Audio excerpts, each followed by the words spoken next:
This is Roadmap to Resilience, an audio series for professionals and families who are supporting children experiencing stress and trauma. I'm Dr. Julian Ford. And I'm Dr. Amanda Zelahusky. Whether you work with children or you have children of your own, this podcast is for you. In this episode, we and our team of experts have the serious and important task of discussing how best to support survivors of sexual abuse. We'll be discussing things like how to provide an environment in which children and adults feel safe to disclose the abuse.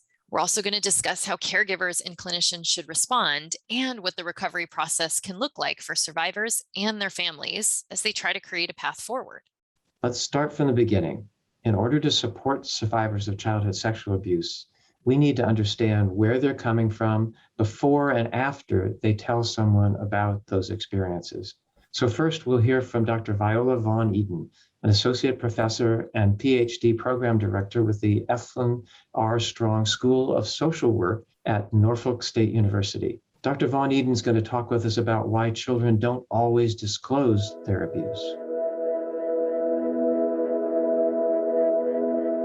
I think one of the things that's really hard for people to understand is why children don't tell, why they don't disclose right away. And I think that it's important for them to understand that for younger children, oftentimes they don't really realize that they are experiencing sexual abuse. They may think that it's a game. They may think it's something special between them and the perpetrator. For older children, there's a level of shame, and oftentimes that's used to make them think that they are the ones that are going to get in trouble. I've also had many children over the years tell me that, my mom or my dad said if anyone ever touched me, they were going to kill them. I don't want my mom or dad to go to jail. So I think there's a whole host of reasons that may be counterintuitive to the average person. The frustration that children don't just run and immediately say, someone touched me. It is something that I hear quite often, but helping parents, helping lay people to understand that there's a broad range of dynamics when it comes to child sexual abuse. So oftentimes I'll hear, but they're getting straight A's at school, so there's no way they could be experiencing any trauma, or no way they could have experienced any abuse. But what I'll say is that for them, for that particular child, school is a place that they feel confident. School is a place they feel comfortable. So that child who may very well be a victim of child sexual abuse is very much engaged in their activities at school and their grades because it's a way that makes them feel confident and feel strong. Other children may have their sports activities. I think it's more about understanding a baseline of what your child is like and what may have changed. Is there something that may seem or appear out of the ordinary? Are they more quiet? Are they quieter than usual? Are they withdrawn? Or are they, a little more hyperactive or something than they usually are? So it's knowing your child and kind of knowing that baseline, and then recognizing that overall, yes, children can be extremely resilient.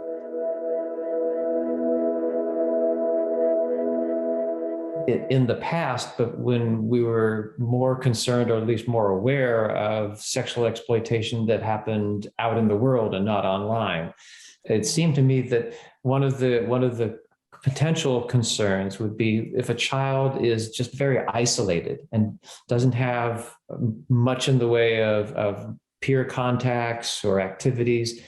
Is that still something to be at least watchful about? I realize that everyone is a little more isolated with the pandemic. The data shows us that kids that are at risk offline are the same kids that are at risk online. This is Dr. Michael Salter, the Scientia Associate Professor of Criminology at the University of New South Wales. Disproportionately, the kids who get into serious difficulty online are much more likely to have an offline trauma history, an offline neglect and abuse history. And we can just think about kids with unmet needs. Offenders are very effective at manipulating unmet needs. So, the risk profile of a young person online, it varies. As you say, it might be someone who's isolated.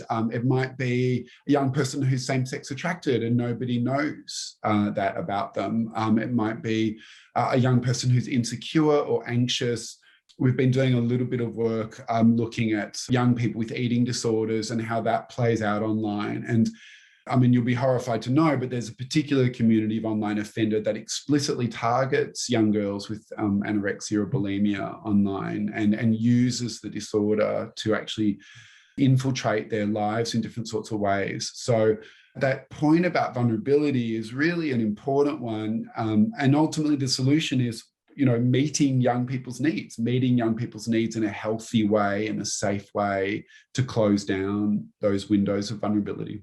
And those, I just keep going back to the simultaneous blessing and curse of these things, right? Like we found for a lot of the most vulnerable kids in the last year and a half, kids questioning sexual identity, gender identity, kids, like you said, with risky eating behaviors. They found these supportive online communities in great ways.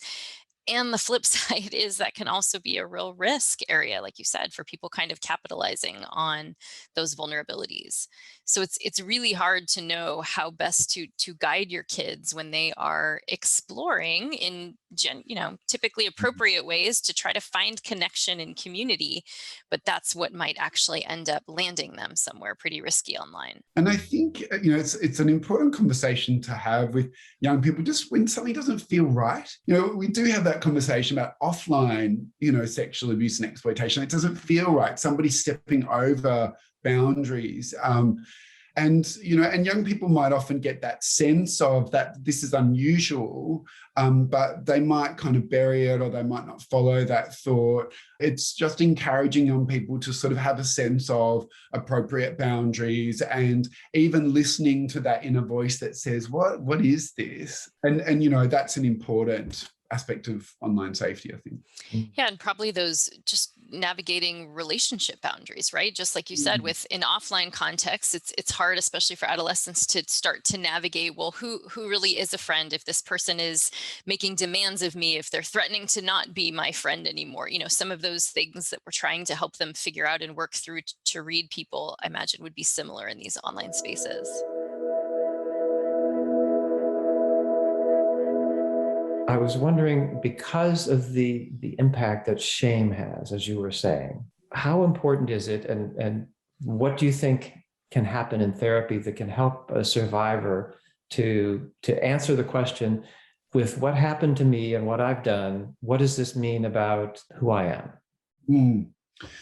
Look, I sort of find that the turn towards shame in sort of trauma studies and trauma therapy, I just find it incredibly useful. And even naming shame, like naming it in the abstract, talking about, well, what is shame, and how do we, and where does it come from? And even, what's the function of shame? And there's, for some of, the more sort of intellectually minded survivors, talking about where shame comes from and how it works developmentally. Even the fact that shame in childhood, it really is the only way that a child can mentalize abuse. There's no other resource for a child to understand what's happening to them other than shame. And starting to kind of normalize shame as a response to abuse. I just think it's a very liberating conversation to have. And I think it does help build up people's tolerance to shame, because shame is inherently an avoidant emotion. And then any experience that's saturated in shame becomes something that's so difficult to talk about. So I think that this turn to shame and our knowledge of the role that shame plays in trauma and dissociation, for me, it's such a key to this entire conversation. Survivors can use it to understand as well, I guess, the social and the cultural context and the institutional context. People react to shame often with more shame. And we live in a society that shames survivors in all sorts of ways, because we live in a society that also doesn't cope with abuse and neglect and betrayal. I think for survivors out there to start to get an understanding of the role and function and purpose of shame is a way to start to destigmatize the things that are so hard for us to talk about. But ultimately, to be free from the shame of abuse, I think, is a core goal of recovery. And such a profound liberation for survivors who can get to that point. Something that I have seen is that many children that I have treated that had experiences of physical abuse, emotional abuse, and sexual abuse from the same caregiver, they could talk about the emotional abuse, they could talk about the physical abuse easier before jumping into the sexual abuse. This is Dr. Sandra Baita, a licensed clinical psychologist, child therapist, and EMDR therapist and approved consultant who works in Argentina. And sometimes this was because the kind of relationship that the caregiver had with this kid was different when being physically or verbally violent and when being sexually abusive. Probably they were just trying to be more seductive to the child in order to engage the child in the sexual abuse. They were probably more tender. They were probably more permissive with the kind of things that children like. So what I have found was that when this dynamic was in place, getting into the story of the sexual abuse was harder for them because it was just like changing channels in your TV screen and you see two very different programs, even if we from the outside are seeing the same story, which is abuse. But for them was quite different. Something that I have seen very often, especially with the girls, because with boys, I think that is probably different because of gender. But with girls, when they reach puberty, there is a strong belief about themselves being dirty, easygoing. Some of them even hear voices or a voice telling them they are whores. And this is very, very, very, very painful. It's one of the hardest ones to change in the work with girls. With boys, I have a different experience. Here we have a problem, which is that there is a huge number of female therapists and a very tiny number of male therapists. And most of the therapists that work with child abuse are females instead of males. So many times I had to struggle in order to think, how could I work with a boy, especially with teenagers, probably with kids until 8 years old. It's easier that probably when get into puberty and then into late adolescence, it's harder for them to talk about sexuality with a woman. And they feel very ashamed. You know that the mind is too big and anything can be planted in your mind. Anything. Your mind has space for everything. So what I know is that sometimes some kids have had at least once the fear that they would do something like the things they have suffered. Did this ever happen to you? So when you are very kind and gentle and you just don't look at them like, are you going to do the same? They can share with you their fear, but even though it's very, very difficult for them, keep going into that. These are the two things that I have seen in my experience. One thing I'm taking away from your description, Sandra, is that shame seems to be a common theme for boys and girls, but perhaps it may be, and of course it's individual, but it may be somewhat differently expressed where boys may feel a sense of fear that they will in turn become perpetrators, which is much more in keeping with the kind of gender stereotype of boys as being action-oriented and boys do things and girls feel things. Mm-hmm. And maybe there's some truth to that, even though it is a stereotype, that perhaps for boys, there's the sense of something is really terrible, but I might be someone who would repeat this. For girls, it sounds like you're in your experience, and I think others have said this as well, that at times they may fear that as well, but they may also in particular just fear that there's something so horrible and dirty and wrong about them that's why this happened to them. So it's more as though they go into a shell where they take it all on them, and boys are more concerned about maybe doing it out in the world and repeating it. Yes. That's an sometimes also boys are very ashamed of telling what happened to them, because boys are supposed to be strong, and sexual abuse is about someone who is being submissive. So if I was submissive, there is something wrong about me as well. It's the same dynamic of I didn't do anything to push away the abuser for the girl because I liked it, and for the boy because I'm not strong enough. For a survivor who feels a deep sense of shame, can it be frightening to even consider the possibility that I'm actually a person who is worth respect and who is actually a good person?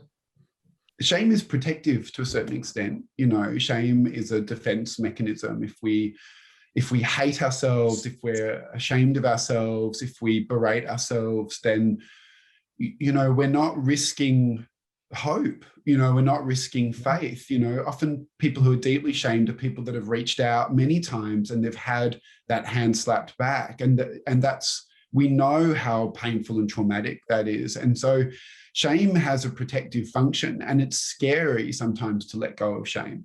It's scary sometimes to venture back out into the world and risk connecting with other people. And I suppose our key message to survivors is that risk is worth it, and that there are people out there who will care about you and who will help you heal, and that we're so sorry that this has happened to you in the past. If they're willing to take that risk for us, then we'll make that risk worth it for them. But, you know, shame has that protective role, and it shuts people down. And they do need to take that risk to connect with us. And when they do take that risk, we need to honor what they're doing, because it's incredibly brave to trust again. When children find a way to tell us, and I guess this would be more for like parents or caregivers or whoever the trusted adult is, that they find that way to tell. Are there certain do's and don'ts we can talk about? How should I respond? What are the things I should do or should make sure not to do if I'm understanding that a child is trying to tell me something really important about something terrible that has happened to them? Well, that's an interesting question, because I understand that if I were a parent and I were just putting into bed my child, and she would tell me something that for me sounds very weird. So my first expression would be, what? So if my child tells me again this weird thing, and I just start to understand that there is something huge and very serious behind, I might probably get in despair. I started working in the field of child sexual abuse at least 4 or 5 years before becoming a mother. That when I became a mother, I had a huge understanding the impact on parents when they listen to something that is not supposed to happening. So I know that the hardest thing to do is to take a deep breath and just try to stay calm. And I understand that it's something hard to do, even if I had some parents that were able to do so, like being just in the middle of this, I can believe what I am about to listen, and just trying to stay calm, serious, and tell me more, and what happened next? But the point is that this is exactly the kind of attitude that allows the child to talk without feeling that is upsetting her parents. And it's also the kind of attitude that when this case goes to court is going to be helpful to understand that this parent is not neglectful because dismissed what the child was talking about, nor is being coaching the child to tell something that didn't happen, because there are parents that are so distressed that start crying and keep asking the child, and the child is afraid of and probably keeps telling things. So there are two benefits in trying to help parents and even teachers to cultivate this double attitude, like I know, I feel this hardship inside of me, but I try to listen calm, because for that child, the adult the child is talking to is the most important safety resource the child has at that point. And I know that is very, it's like, you don't know how are you going to react when facing something that is dangerous. This is something amazing that neurosciences has taught to us, but at least we can understand why it's important to try your best to feel calm, even if you feel a storm inside of you. Yeah, and I think knowing in advance, like you're saying, I mean, nobody wants to hear these things from their child, but if I have an understanding of, if I ever do, this is the step I need to take. I need to take a breath. I need to respond in these ways. And this is why that's so important. That can maybe sort of help us have a bit of, that muscle memory that, oh, okay, this is that time that I really need to just keep in control emotionally myself. Even though your immediate anxiety may be to feel anger, hurt, sorrow, and I often describe it honestly for many people when they learn about their child being sexually abused, even if it's by a partner, it's for many it's like a death. The grief that you experience from a death. But what's so important for children is that parent remains consistent in their behaviors, limit setting, routines around the house. Now, I know with the pandemic, it's really hard to have established a routine, and we all need to be flexible and understand the increased anxiety. But one of the things that's so important for children to understand is that, my primary caregiver, my adult that I look to take care of me, needs to have that routine and not let me get away with everything under the sun, because that actually increases children's anxiety. And that's one of the things that we also, as a clinician, I would often hear, even from some children. Children like routine. They like spontaneity, they like flexibility, but they also need to know that they can count on something. And when there's been an abuse disclosure, oftentimes it feels like that someone, whether it's the parent or even themselves, that people are losing control.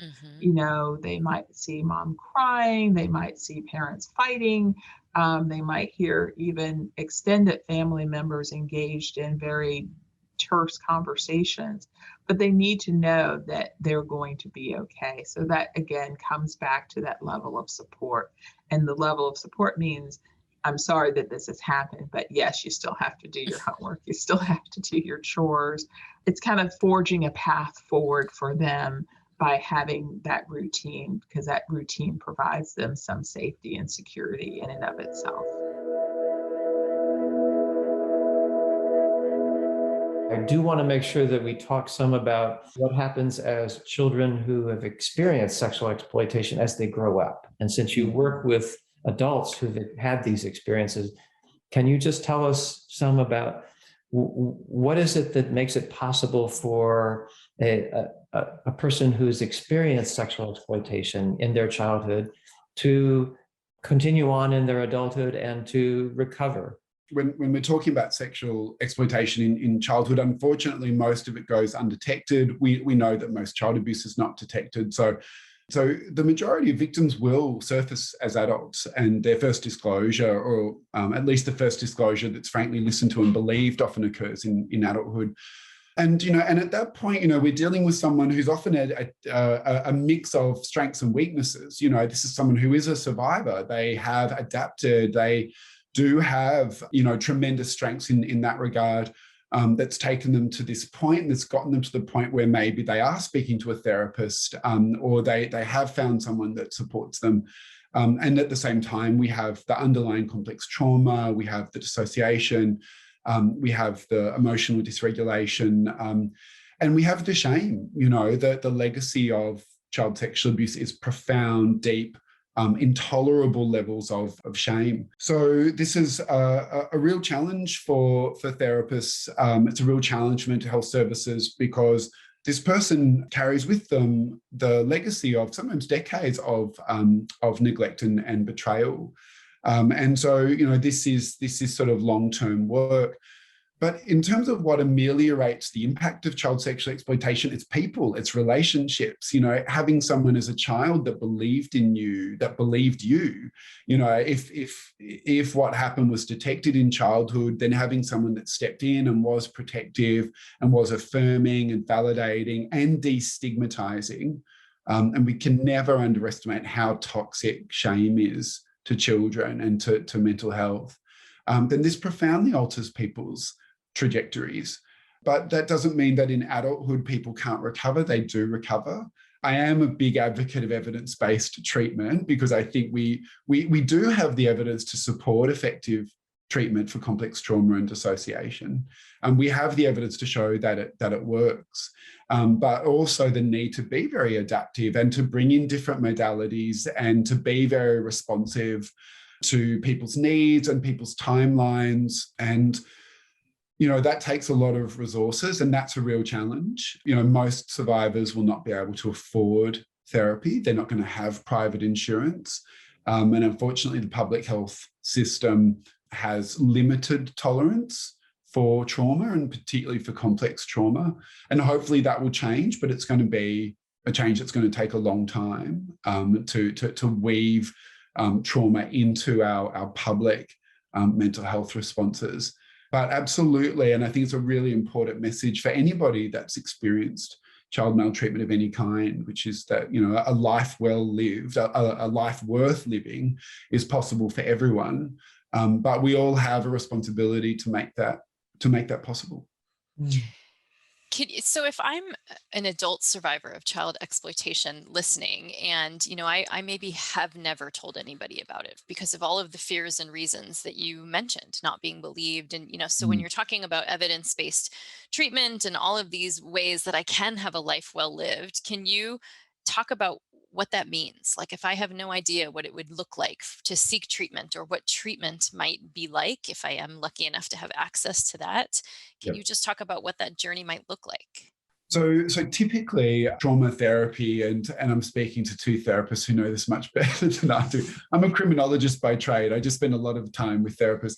But typically there's a process. Firstly, when we approach a therapist, the most important thing is rapport. The most important thing is finding someone that we connect with, that we feel like we trust, that frankly we feel like we like and they like us back. And so there is a process of finding someone that we're willing to trust, and we need to put that effort in. We need to be willing. If we're unwilling to like or trust anyone, then we can't go anywhere. So we need to take that risk, but also find someone where we feel like that's possible. And then there's a process in therapy, of course, of getting to know one another, but also establishing safety.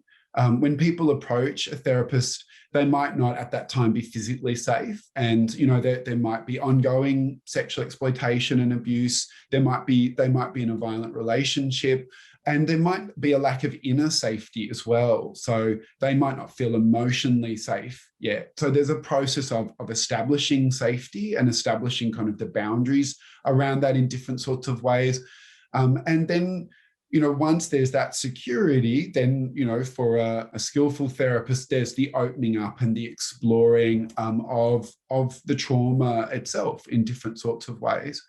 In the past, I think in the bad old days, there was, a lack of sensitivity to just how flooding that work can be and how overwhelming that work can be. And I think we're now, much more sensitive to taking people at a pace that's safe for them so that they can still live their lives, but also, process trauma. And it's always really wonderful to hear from survivors. And I was talking to a friend of mine yesterday who's going through trauma therapy And she was sort of talking about bringing this thing up in therapy that she was so ashamed of and so worried about. And the response of the therapist was she just couldn't have imagined it. Like she was just, the therapist was just had a totally different reaction to what she'd thought anyone would react when she disclosed.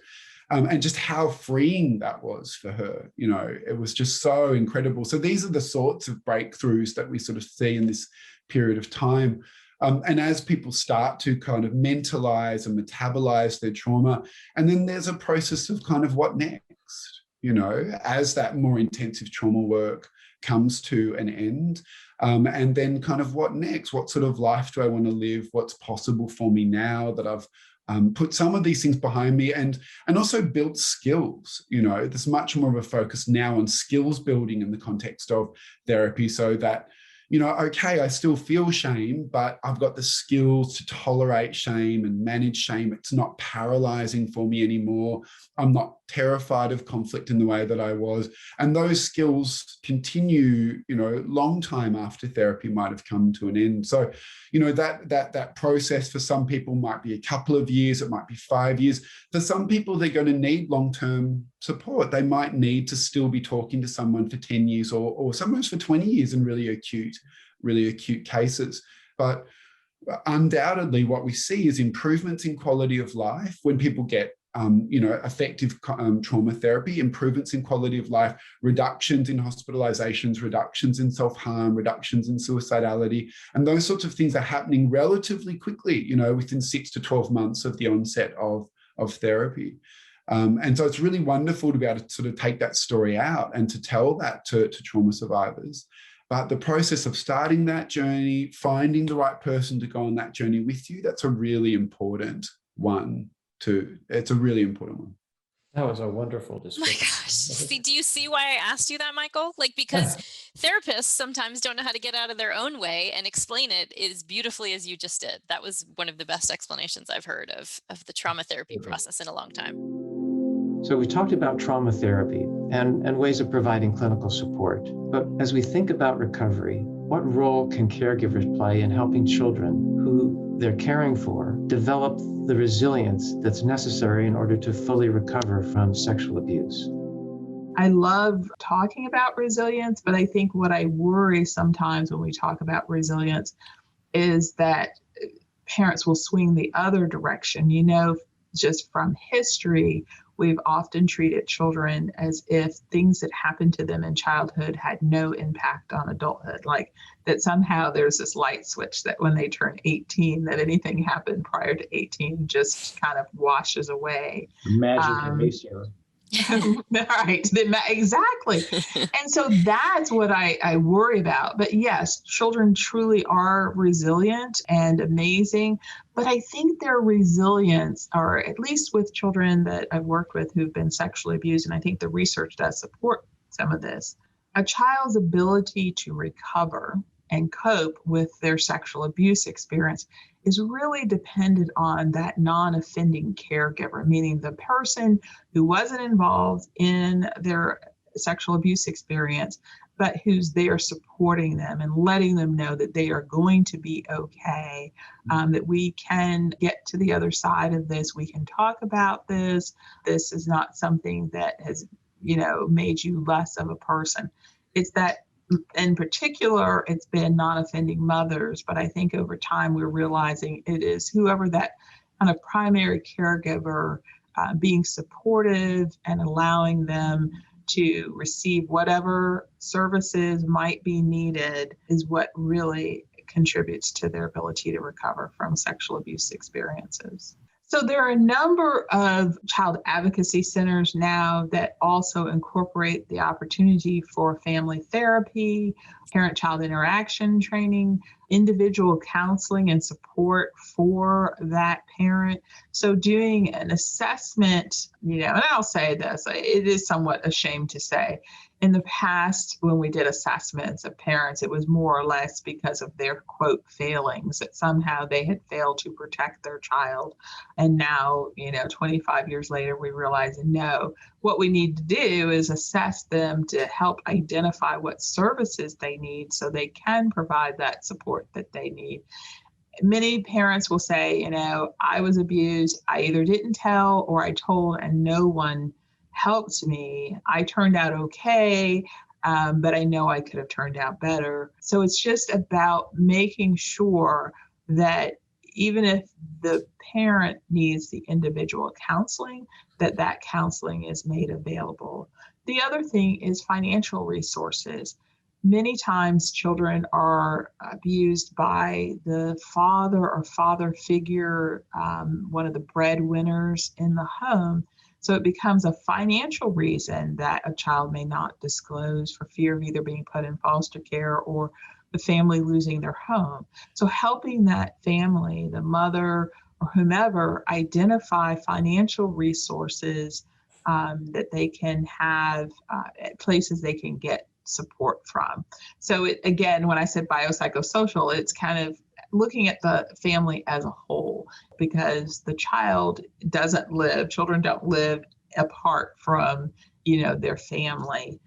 Even when they leave their biological family and go to a foster family, they're living within the context of the family. Mm-hmm. So many times I've even had to do trainings with foster parents around what it means to parent a sexually abused child, because sometimes people believe, I've removed them from the danger situation, so everything should be perfect now. They should appreciate that they have this wonderful new family to live with, and not recognize they still have to be supported emotionally and supported from a psychological standpoint with what was the emotion behind this and what was the impetus behind this, so it doesn't, so they don't get re-victimized. That's one of the other things that we often see in child sexual abuse in particular, is that because professionals believe, we've removed them from the danger, everything's going to be okay, and they haven't dealt with the psychological trauma, that then the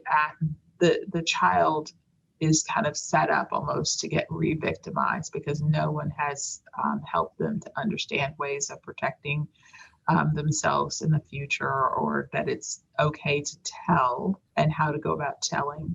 Yeah.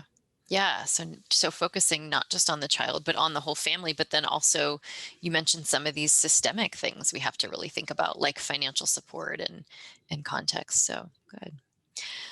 So I just wondered if you had any, kind of final messages or thoughts for parents. If you imagine a parent who has learned that their child has had this sexual abuse experience, what message would you have for them? I think it's important to realize that regardless of even being in a pandemic, you are not alone. There are a ton of resources available. And even if you have to start on the national level by calling a hotline or reading online on Google or whatever, there are a ton of resources available. I think the most important thing is to reach out and not live with the shame or the guilt of what's happened, but to get help for you and your child. We like to describe it that, when someone gets diagnosed with cancer, or when someone dies in a family, everyone shows up with flowers and a casserole and is there to support. When a disclosure of child sexual abuse happens, oftentimes the shame leads you to want to isolate and not tell anyone.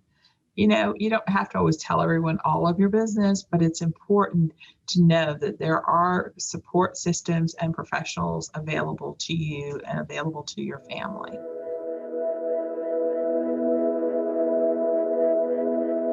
I think that genuine interest, the wonder, I think that is something that we can express in all sorts of ways. That not necessarily through praise, but just that genuine curiosity about someone's inner world, their inner life, their skills, their aptitudes, drawing that out of people. All of these things start to build up a reflection where someone starts to see themselves very differently. But for someone who's been chronically maltreated, that is a very, very slow process, sometimes agonizingly slow. But you see people flourish. You see them flourish. It's slow and it's incremental. But in this area of work, sometimes going slow is going fast.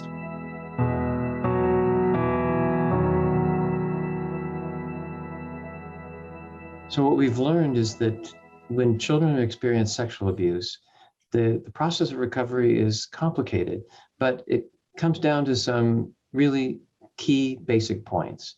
It's really important for adults to be available and accepting and non-judgmental when children tell that they've actually had something bad happen to them, and not rush to judgment, but help the child to explain and describe what their experience has been, and then find the resources that help children and families recover. And one of the crucial resources is a trauma therapist who's able to work with the child and parents and help them together, and sometimes separately as well, to understand what has happened, to understand why it's something that should not happen again, that it's not the child's fault, it's not the parent's fault. It's something that a child needs to know should not happen. And this is a process that takes some time. It's a therapeutic process that children can actually kind of unpack their experience, and then they don't have to carry it around with them for the rest of their lives. They'll have memories, it will affect them, but it doesn't have to be the kind of effect that really interferes with their ability to grow, develop, and have a good, enriched life. And when we do that, we're really helping a child by showing that child that we care about them. We care that something bad has happened to them, but we care about them. And it's our interest in them and their ability to go on with their life, and to know that nothing that has happened is their fault.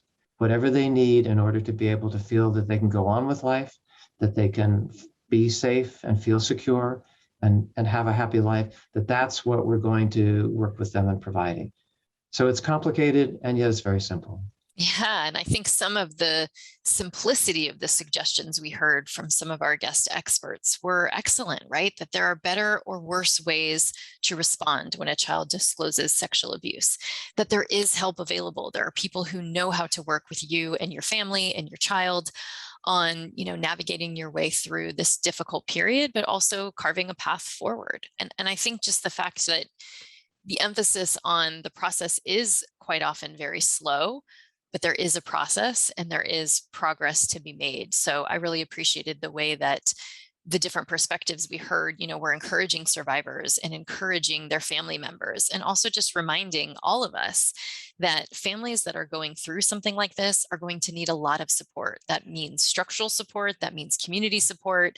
It means, finding ways to help both children and their caregivers and families navigate their way through this. So I really appreciated the sort of practical reminders and strategies that we learned about for how to do that. The road to resilience in recovery from sexual abuse is a tough one. But as you've heard, it's a road that when children and families have the support and the guidance that they need and deserve, it's a road that they can take and successfully go forward on. Many thanks to our guest experts on this episode, Dr. Sandra Baita, Dr. Michael Salter, and Dr. Viola Vaughan-Eden. Visit roadmaptoresilience.org to learn more about our guest experts, access additional videos and resources, or send us a message. If this episode piqued your interest, we'd love for you to leave a 5-star review on Apple Podcasts and let us know what you think. And if you imagine this episode would resonate with a colleague or friend, please share it. Roadmap to Resilience is a collaboration between Pandemic Parenting and the University of Connecticut School of Medicine, with special thanks to the Interorganizational Child Trauma Task Force. Roadmap to Resilience is produced by my co-hosts, Dr. Julian Ford, myself, Dr. Amanda Zelahusky, along with Carmen Vincent and Victoria Bruick. Many thanks to Jennifer Valentine for her strategic support, and to the teams at Pandemic Parenting and the Center for the Treatment of Developmental Trauma Disorders for providing promotional support. We'd also like to thank the Substance Abuse and Mental Health Services Administration's National Child Traumatic Stress Network for their financial support of this project. Thank you for joining us in supporting children in need of a roadmap to resilience.